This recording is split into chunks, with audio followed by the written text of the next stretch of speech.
오늘 예수님이 예루살렘에 가신 이유는 이란 제목으로 함께 은혜를 나누겠습니다. 여러분, 오늘은 종려주일입니다. 그리고 내일부터 우리는 고난주간을 맞이하게 되고 다음 주일은 우리가 부활주일로 모이게 됩니다. 예수님께서 나귀를 타시고 예루살렘 성 안으로 들어오신 오늘부터 이제 주님께서는 제자들과의 마지막 만찬을 나누실 것이고, 또 겟세마네 동산에 오르시어 땀이 피가 될 때까지 기도하실 것이고, 또 마침내 골고다 언덕의 십자가 거기에 달리시게 될 것입니다. 이 모든 여정은 우리 주님께서 우리를 위해서 가신 길입니다. 여러분, 이번 한 주간 동안 고난주간을 우리가 보내게 될 것이고, 또 교회적으로는 특별 새벽기도회와 수요일 저녁에 성만찬을 함께 하게 될 것인데, 여러분, 이 시간 이 순간 모든 이번 한 주간을 열심히 달려온 우리의 삶을 잠시 멈추고 나를 위해서 몸을 찢기시고 피를 흘리신 그 주님의 은혜를 이번 한 주간 깊이 묵상한다면 우리의 삶에 또 귀한 하나님의 역사가 나타나고 주님께서 우리에게 각자에게 주시는 은혜들이 흘러넘칠 줄 믿습니다. 이번 한 주간은 그렇게 살아가시기를 부탁을 드립니다. 오늘 저는 두 본문을 같이 우리가 읽었습니다. 이 본문에는 공통점이 하나 있어요. 어떤 공통점이냐? 들어감의 의미가 담겨 있는 겁니다. 오늘 마태복음에는 예수님이 예루살렘 성 안으로 들어가시고, 히브리서 기자는 우리를 옛 장막 안으로, 성막 안으로 인도하고 있습니다. 원래 여러분, 성막은 아무나 들어갈 수 없었지요. 성막의 내부 구조를 직접 볼 수가 없지만 오늘 히브리서 기자는 우리를 친절하게 그 길로 불러드리고 있어요. 마태복음 21장은 예수님이 왕으로서 예루살렘 성문 안으로 들어오신 장면을 보여줍니다. 그래서 많은 사람들이 나와서 주님을 영접하고 환호하고 또 환영하고 있어요. 반면에 히브리서 9장은 우리를 오래전 그 광야 안에 세워진 성막 안으로 데려갑니다. 성막이 어떻게 생겼는지 오늘 히브리서 9장은 하나하나 설명을 하면서 진짜 대제사장께서 그리로 들어가셔야 된다는 것, 진짜 대제사장 되시는 예수님이 그 안쪽으로 들어가셔야 된다는 것을 전하고 있습니다. 그래서 오늘 말씀은 가만히 보면 한쪽에는 수많은 이 군중들의 환호를 받으며 성 안으로 들어가시는 왕의 입성, 왕의 모습이 기록이 되어져 있고, 다른 한쪽에는 백성의 죄를 대신 짊어지고 피를 들고 지성소로 들어가는 대제사장의 모습이 그려지고 있습니다. 우리 주님은 이 두 모습을 다 갖추신 분이세요. 2000년 전 오늘 예루살렘은 거대한 긴장감에 휩싸여 있습니다. 예루살렘 성 안에 있는 성전에서는 절기를 맞이하여서 수천 마리의 짐승의 피가 흘러 넘치고 있었습니다. 그것은 사람들의 죄를 잠깐 덮어두는 죄사입니다. 근본적인 해결책이 아니지요. 임시 방편이었습니다. 근데 그러한 화려한 성전, 또 그런 이제 제사가 진행되고 있는 성전 밖에 감람산 한쪽에서는 함성이 들려옵니다. 번쩍이는 제사장 옷을 입은 것도 아니고 또 황금빛 금마차를 탄 것도 아니에요. 작은 나귀에 탄 한 사람을 보고 열광합니다. 그 사람이 나귀를 타고 성 안으로 들어올 때 겉으로는 초라해 보이지만 그 조용한 입성은 이 인류의 역사를 완전히 바꿀 엄청난 사건의 시작이 되었습니다.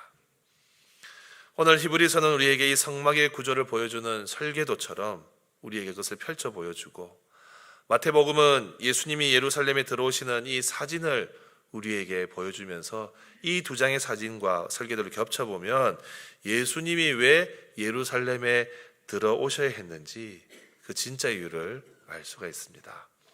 오늘 이 이유를 찾아서 이번 한 주간 우리의 묵상의 제목으로 삼기를 바랍니다. 먼저 첫 번째로, 화려한 성전과 열광적인 환호 이면에는 눈에 보이는 것에 갇힌 신앙의 모습, 그것을 우리에게 보여줍니다. 예수님께서는 직접 나귀 새끼를 준비시킵니다. 이건 그냥 우연이 아니었어요. 수백 년 전 스가랴 선지자를 통해서 하신 말씀, 너희들의 왕이 나귀를 타고 올 것이다 라는 예언, 그 예언의 말씀을 예수님이 친히 지키시는 겁니다. 마태는 이 장면을 기록하면서 유대인들에게 분명히 말하고 싶었어요. 바로 이분이 나귀를 타신 저 예수 그리스도가 너희가 기다리던 왕이다. 이 왕은 여러분 들어오자마자 이 왕궁으로 가지 않고 성전으로 갑니다. 마태는 바로 21장 12절에서 예수님이 바로 가신 곳이 성전이라고 기록하고 있어요. 당시 유대인들은 성전을 자신들의 인생, 자신들의 신앙의 중심으로 삼고 살았습니다. 오랜 전쟁도 오랜 세월 동안 전쟁의 고초도 겪었고 포로 생활도 겪었지만 예수님 시대 유대인들에게 성전은 여전히 엄청난 자부심의 상징이었습니다. 출애굽 시절 광야에서 시작된 이 작은 천막은 솔로몬 왕 때 웅장한 성전으로 바뀌었고 바벨론에 의해서 무너졌다가 다시 세워지는 우여곡절을 겪었습니다. 그리고 그 안에 있는 것들 유대인들에게는 하나님이 우리와 함께 하신다는 증거물의 역할을 했어요. 여러분 여기서 우리가 히브리서 9장의 내용을 한번 보겠습니다. 우리 1절부터 5절의 내용을 한번 살피는데 히브리서 기자는 예루살렘 성전의 원형인 성막 안으로 우리를 초대해서 그것들을 하나하나 소개해줘요. 가만히 보시면 첫 번째 방인 성소에는 어두운 곳을 밝히는 등잔대, 그 초를 담는 등잔대와 진설병 담는 상이 놓여져 있습니다. 또 두 번째 안쪽 방에 들어가면 지성소에는 금으로 만든 향로와 하나님과의 약속을 담은 언약궤, 그리고 그 뒤에는 이 속죄소를 덮는 천사 모양의 그룹들이 딱 날개를 펼치고 배치가 되어 있었어요. 여러분 오늘 예수님을 향해서 환호성을 지르는 이 사람들의 신앙의 가치관 속에 이 성막에 대한, 성전에 대한 생각들을 가지고 있습니다. 그들이 생각하는 성전은 이런 곳이었어요. 이런 신앙관을 가지고 있는 이 사람들이 지금 겉옷을 길에 깔고 겉옷을 나귀 위에 얹어서 나뭇가지를 흔들면서 지금 입성하시는 그분에 대해서 열광하고 있습니다. 그럼 여러분 이 사람들은 무엇 때문에 예수님에 대해서 열광하고 있을까요? 그들은 사실 눈에 보이는 종교적인 전통과 화려한 성전, 이 성전에 묶여있는 그런 사람들이었어요. 그들은 성전의 황금 기물들을 더욱 빛나게 하고 다윗 왕의 시절의 영광을 되살리는, 그래서 로마를 물리칠 강력한 정치 지도자, 민족 영웅을 기다리고 있었습니다. 그들은 하나님을 직접 만나는 것보다 자신들의 민족이 다시 강성해지는 것을 소망하고 있었어요. 그들은 메시아가 와서 이 일을 이룰 줄 알고 있었습니다. 그런데 여러분 이것이 얼마나 무서운 일인지 모릅니다. 신앙의 겉모습만 중시하다 보면 어느새 하나님을 사랑하는 것이 아니라 내가 속해 있는 종교를 사랑하게 되어 있어요. 하나님과 진짜 만나는 것, 이것보다 교회의 어떤 외적인 화려함을 더 추구하게 되는 거죠. 하나님의 진짜 뜻보다 하나님의 이름을 내세운 내 욕심을 이루려고 합니다. 여러분 가만히 한번 생각해 보십시오.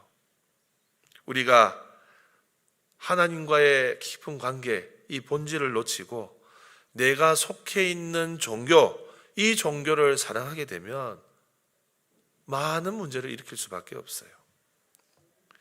역사 속에서 그것이 보여집니다. 여러분 하나님을 위한다고 하면서 하나님을 사랑하지도 않고 그냥 하나님을 위한다는 명목으로 교회가 세상의 권력과 손을 잡고 또 세상과 결탁하는 모습을 우리는 얼마나 많이 봅니까? 공동체 안에서 약한 사람들을 짓밟는 일이 하나님을 위한다고 하면서 자행됐던 일들이 분명히 있었습니다. 여러분 이것은 예전의 이야기가 아니에요. 지금 오늘날에도 일어나고 있고 우리 교회 안에서도 일어날 수 있습니다. 여러분 신앙생활을 습관처럼 하다 보면 어느새 핵심은 빠지고 껍데기만 남아요. 예수님보다 교회 건물이나 내 직분, 우리 집안의 신앙 전통이 더 중요해집니다. 여러분 오늘 종려주일인데 이번 고난주간 맞이하면서 우리 자신을 한번 정확하게 솔직하게 한번 돌아보십시오. 내가 입으로는 호산나를 외치고 있지만 속으로는 내 욕심을 채워달라고, 그게 나의 중심이 아닌가 하는 거예요. 우리 예수님은 종교적인 어떤 욕구를 채워주러 오신 분이 아닙니다. 우리 인간의 훨씬 더 근본적인 문제, 곧 죄 때문에 가로막혀버린 하나님과의 관계를 회복시키러 오신 분이십니다. 사랑하는 성도 여러분, 우리의 믿음 생활 주객이 전도되어 있지는 않습니까? 하나님과의 관계보다 교회 안에서 나의 전통, 나의 관행, 나의 직분이 우선시되어 있지는 않습니까? 예수님을 이용하고 교회를 이용하려고 나에게 유익이 되니까 찾아오고 있지는 않습니까? 신앙생활을 내 나름의 문화생활로 생각하고 있지는 않냐는 겁니다. 우리가 하나님과의 관계라는 이 신앙의 본질을 추구하지 않으면 빈 깡통처럼, 빈 수레처럼 실속 없이 시끄럽기만 한 신앙인이 되어버릴 겁니다. 여러분, 이번 한 주간 여러분들 살아가시면서 정말 나는 하나님과의 관계를 깊이 사랑하는 사람인가? 주님과의 관계가 정말로 나의 목숨을 걸 만큼 중요한 관계인가? 우리 스스로를 돌아보고 주님 앞에 우리의 자신을 다시 한번 드릴 수 있는 이번 한 주간이 되었으면 좋겠습니다. 두 번째로 히브리서 마지막 절에 보면 개혁할 때까지 맡겨둔 것이란 단어가 나와요. 이것이 무엇을 말하느냐? 우리에게 있는 한계에 대해서 생각하게 하고 우리의 한계를 깨어 부수시는 그 은혜를 이루시기 위해서 우리 주님이 예루살렘에 들어가신다 하는 것을 알게 합니다. 여러분, 주님이 오시기 전에는 그 길이 막혀 있었습니다. 누군가가 대리해 주지 않으면 갈 수가 없었어요. 그 내용이 히브리서 9장 6절부터 8절에 나옵니다. 다 같이 읽어보겠습니다. 시작. 이 모든 것을 이같이 예비하였으니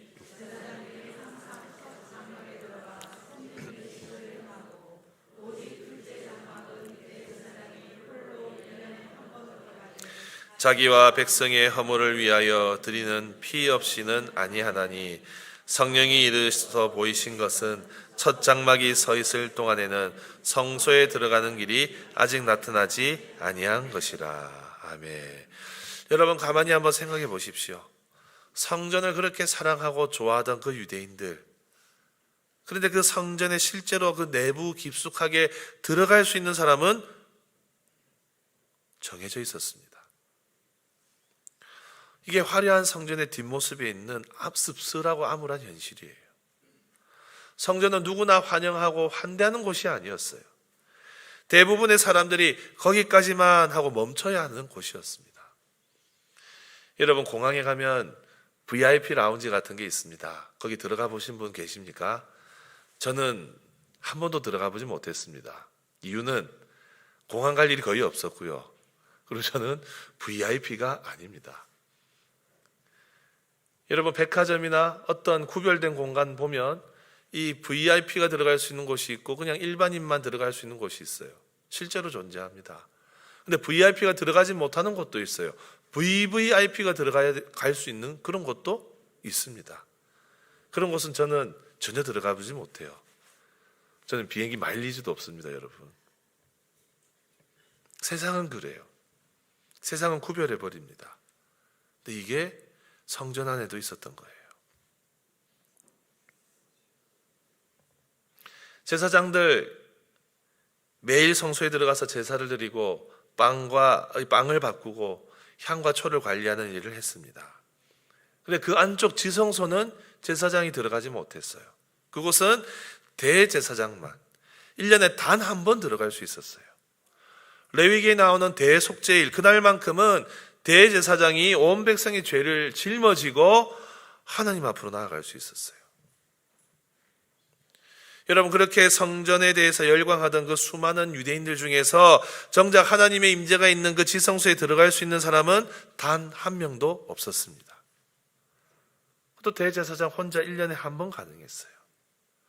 그러니까 하나님의 임재가 실제로 있는 그곳에 마음대로 들어가는 것, 그건 불가능했습니다. 이것이 6절부터 8절의 내용이에요. 여러분, 이것이 무엇을 말하는 걸까요?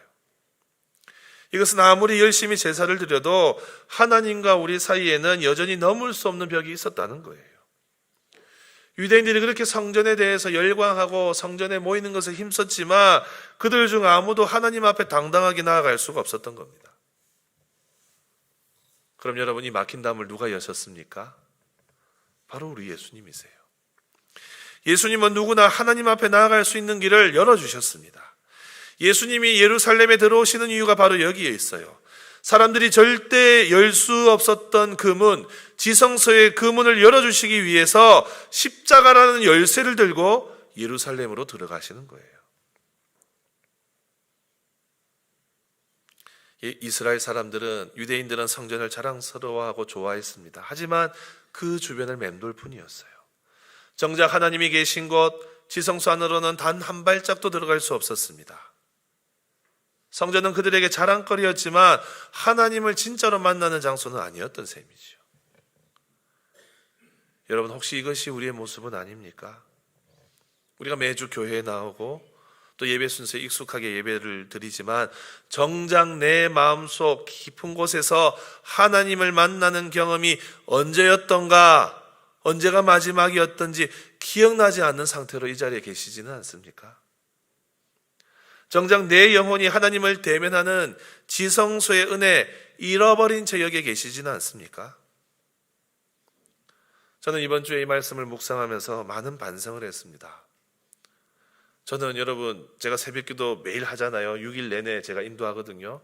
저희 주변에 보면 담임 목사님들 보시면 뭐 일주일에 3번 하시는 분도 있고 2번 하시는 분도 있고 부교육자들과 나눠서 설교하시는데, 저는 제가 이것 때문에 내가 매일매일 하나님의 말씀을 접하고 묵상하고 그래서 주님의 뜻을 알아가면서 우리 교회를 잘 이끌어 나가야 되겠다 하는 생각에 제가 새벽을 지키는데, 어느샌가 이게 일이 되어 있어요.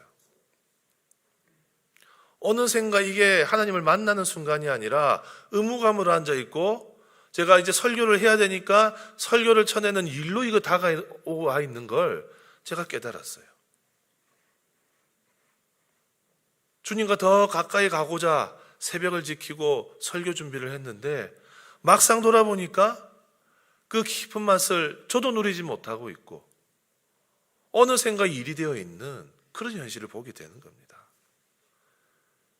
여러분, 여러분들의 삶이 그렇지 않습니까? 그냥 형식적으로 여기 앉아 있고 형식적으로 큐티를 하고 있고, 그러면 여러분, 껍데기만 남은 신앙이 될 수 있어요.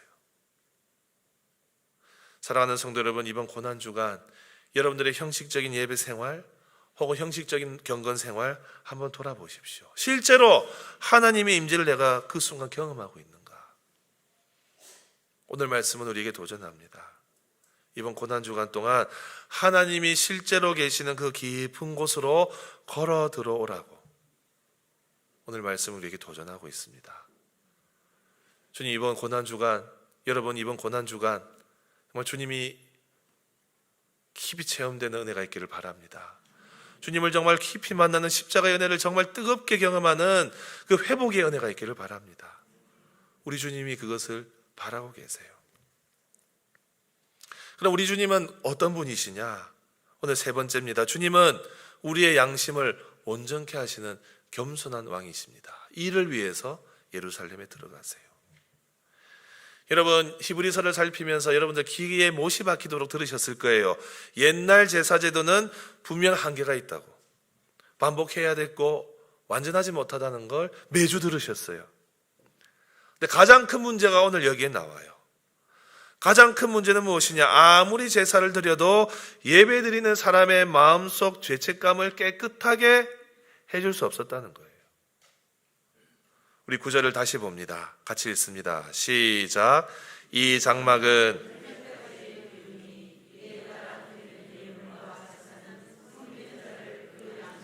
온전하게 할 수 없나니. 아멘. 여러분, 짐승의 피로 몸의 부정함은 어느 정도 깨끗하게 할 수 있었지만 영혼 깊숙한 곳 자리 잡고 있는 죄책감, 죽음에 대한 두려움, 우리 인간의 근본적인 두려움 없애주지 못했습니다.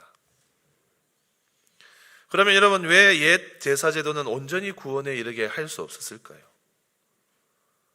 우리는 오늘 주님을 예루살렘에서 맞이하고 있는 이 사람들의 열광적인 이 모습을 통해서 힌트를 좀 얻을 수 있어요. 왜 예수님께서는 그 예루살렘 입성하실 때에 그 유대인들, 그리고 그 전부터 왜 그 유대인들에게 회개하라고 선포하셨을까요? 왜 그들의 근본적인 변화를 요구하셨을까요? 여기 결정적으로 두 가지 이유가 있습니다. 먼저 첫 번째로, 그들은 예수님을 나의 죄를 해결하실 메시아가 아니라 나의 환경을 바꿀 도구로 보았기 때문이에요. 쉽게 말해서 예수님을 잘못 알고 있었어요. 여러분, 오늘 보면 우리 예루살렘에 들어오시는 예수님을 어떻게 환대하는지 한번 보십시다. 우리 마태복음 21장 6절부터 9절 다 같이 한번 읽어봅니다. 시작. 제자들이 가서 예수께서 명하신 대로 하여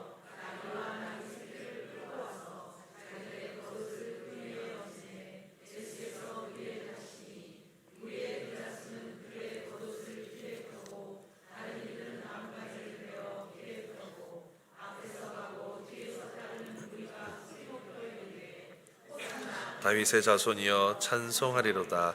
주의 이름으로 오시는 이여 가장 높은 곳에서 호산나 하더라. 아멘. 여러분, 얼마나 열광하고 있습니까? 얼마나 좋아하고 있습니까?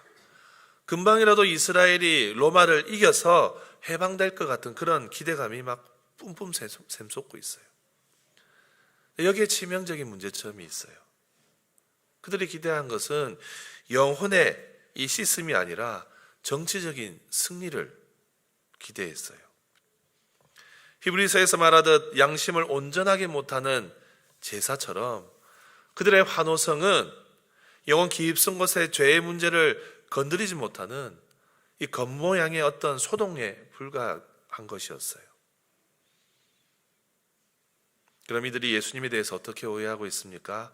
마태복음 21장 10절 11절 이들이 예수님을 어떻게 인식하는지 나옵니다.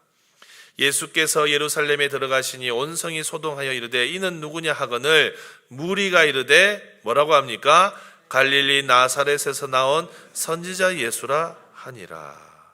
여러분, 조금 전까지 호산나 하면서 메시아를 이렇게 맞이하듯이 환호했던 이 사람들의 입술에서 예수님을 누구라고 정의하느냐? 그저 나사렛에서 나온 선지자라고 말하고 있어요. 그들에게 예수님은 온 인류를 죄에서 구원할 하나님의 아들이 아니라 당장 내 삶의 결핍과 어려움을 채워주고 로마로부터 해방시켜줄 유능한 지도자의 한 사람으로 여길 뿐이었어요. 두 번째 이유는 예수님 외의 방법으로는 하나님께 나아갈 수 없다는 것을 이들은 몰랐어요.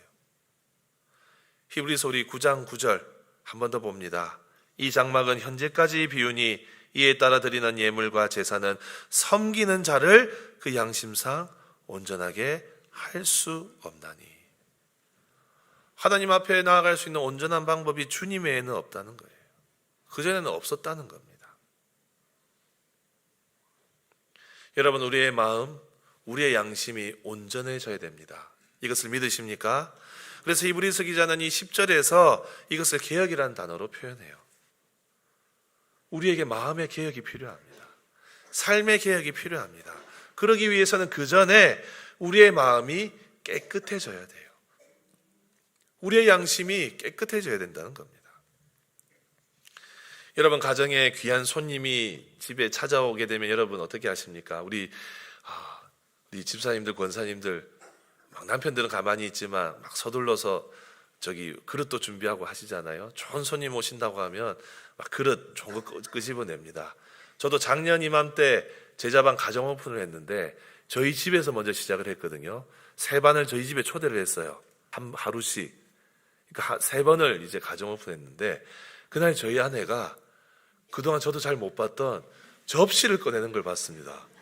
왜 알록달록한 접시 이런 게 있었냐고 물으니까 왜 이렇게 집안 살림에 관심이 없냐고 그거 끄집어내서 우리 가정 오픈을 했었어요. 여러분 가정에 손님이 온다 생각해 보십시오. 그러면 고이고이 가지고 있던 접시도 꺼내고 그릇도 꺼냅니다. 근데 이제 그걸 꺼내서 막상 이제 음식을 해서 다 먹으려고 했는데 그 그릇 안에 온물이 붙어 있어요. 물로 씻어도 잘 떨어지지 않는 어떤 딱딱한 이런 설탕 같은 게 굳어가지고 떨어지질 않아요. 그럼 여러분 어떻게 합니까? 에라 모르겠다. 거기에 음식물 덜어서 냅니까? 그렇게 하는 분 열에 열 아무도 그렇게 하지 않습니다. 그 그릇은 치워놓고 다른 그릇 가지고 음식을 대접하죠. 여러분, 우리 신앙생활이 이럴 수 있어요. 우리 겉은 얼마든지 번지르르 할 수 있습니다. 주일마다 여기 와서 예배당에 앉아있고 봉사도 하고 헌금할 수 있어요. 근데 우리의 그릇의 안쪽, 곧 우리의 마음, 아직 해결되지 않고 있는 그런 어떤 죄책감, 씻기지 않은 부끄러움, 사라지지 않는 두려움, 이런 것들이 덕지덕지 붙어 있을 수 있어요.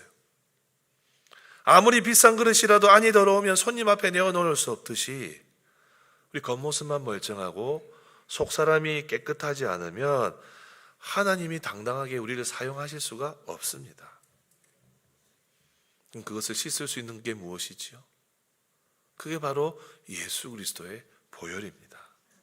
주님이 바로 이 일을 하시기 위해서 예루살렘에 들어오시는 거예요. 우리의 마음속 가장 깊숙한 곳을 깨끗하게 씻어서 하나님 앞에 우리가 당당하게 나아갈 수 있도록 완전히 새롭게 하시기 위해서 들어가시는 겁니다. 여러분, 우리는 이제 선택해야 됩니다. 겉만 번지르르한 종교 생활을 할 것인가? 내 영혼의 가장 깊숙한 곳까지 개혁하시는 주님의 손길에 내 마음을 맡길 것인가? 여러분, 이번 고난주간은 단순히 밥 한 끼 굶고 주님 사랑 생각하는 그런 주간이 아니에요. 내 안에 아직도 깨지지 않은 고집, 예수님을 내 마음대로 이용하려고 하는 이 이기심, 또한 껍데기뿐인 신앙생활, 주님 앞에 내려놓는 시간으로 보내야 됩니다. 주님이 십자가라는 열쇠로 하나님께 가는 문을 열어주셨어요. 우리도 이제 그 열린 문으로 들어가야 됩니다. 낡은 생각은 버리고 예수님이 열어주신 새롭고 살아있는 길로 우리는 걸어가야 됩니다. 사랑하는 성도 여러분, 개혁의 때가 되었어요. 10절 한번 보십시오. 이런 것은 먹고 마시는 것과 여러 가지 씻는 것과 함께 육체의 예법일 뿐이며 개혁할 때까지 맡겨둔 것이니라. 뒤틀리고 망가진 것을 완전히 바꾸는 개혁의 때가 있어야 됩니다.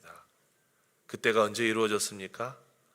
우리 예수님이 십자가에서 다 이루었다 하시는 그 순간 이 개혁의 때가 완성이 되었어요. 그 순간으로 말미암아 이제 낡고 힘없는 종교의 시대를 끝내고 생명과 성령의 새 시대를 열어주시는 그 놀라운 일들을 우리의 삶에 이루어 주셨습니다. 사랑하는 성도 여러분, 오늘 주님 가신 그 길 한 가지 적용만 해보십시다. 우리 주님은 겸손의 길로 그 길을 걸어가셨어요. 마태복음 21장 4절 5절을 우리 읽어봅니다. 시작. 이는 선지자를 통하여 하신 말씀을 이루려 하심이라. 일러스되 시온 딸에게 이르기를 내 왕이 내게 임하나니 그는 겸손하여 낙이 곧 멍에를 매는 짐승의 새끼를 탓도다 하라 하였느니라. 아멘. 여러분, 이번 한 주간 고난주간을 보내면서 주님의 겸손을 생각해 보십시오. 주님은 겸손하게 십자가의 길을 걸어가셨습니다. 그 길 때문에 이제 우리는 성전 바깥에서 성전에 대해서 열광하는 사람이 아니라 성전 깊숙한 지성소까지 들어갈 수 있는 왕 같은 제사장으로 쓰임받게 되었습니다. 할렐루야.